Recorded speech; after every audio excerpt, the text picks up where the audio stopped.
All right, so we have one of our vocals singing right now. She was singing.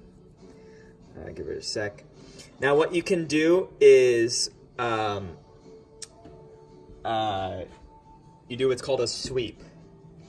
Now what that means is you select the channel again, and you go to, I'm going to reset,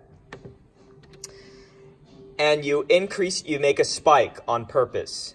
And how do you do that? You come over here and you have three controls. Again, this is very complicated. You will need to review this over again. You have what's called the width.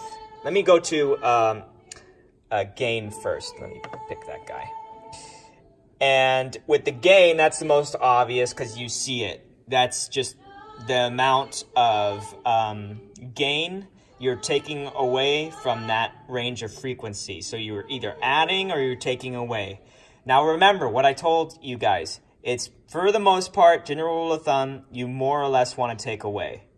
More or less. Rarely you want to add. Sometimes you can. With these are very nice preamps. You can add and you get away with it. But as professionally, I hear a general rule of thumb is to better just take away than to add something. Now why would I have a spike here? Well, what you do, what's really cool, is you adjust the width here, and we'll make it that wide, and you have the frequency here, and you do what's called a sweep. And a sweep is going across and listening for any uncomfortable. All of it's gonna sound uncomfortable, but there's gonna be some really nasty sounding point pretty much around this section where it's like, oh gosh, that sounds just awful right here. And you actually do the opposite. Then you go back and you kind of tone that section down, and that's how you can control it. That's one method I've learned that's helpful. Just again, you need to train your ear, and you need to learn how to dial in. Not too much, not too little, just right. That's one helpful method of knowing that. Another method is just looking at the colors and looking at, here, let me bring up, so we have a singer here.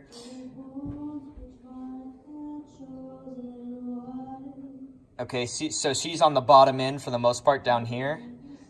Here, let's play this. And you basically use a little logic.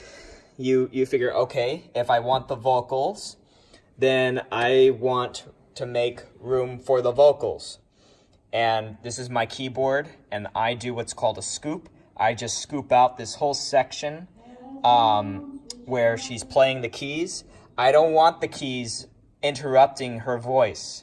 So what I do is I adjust, again, using these knobs here. I'm able to dial in, and you select low, mid, and that's 1, 2. I don't know why they call these low, mid, high. I wish they just called them 1, 2, 3, 4, because that's what these are up here. So low is 1, 2 is low, mid, high is 4, obviously, so on and so forth.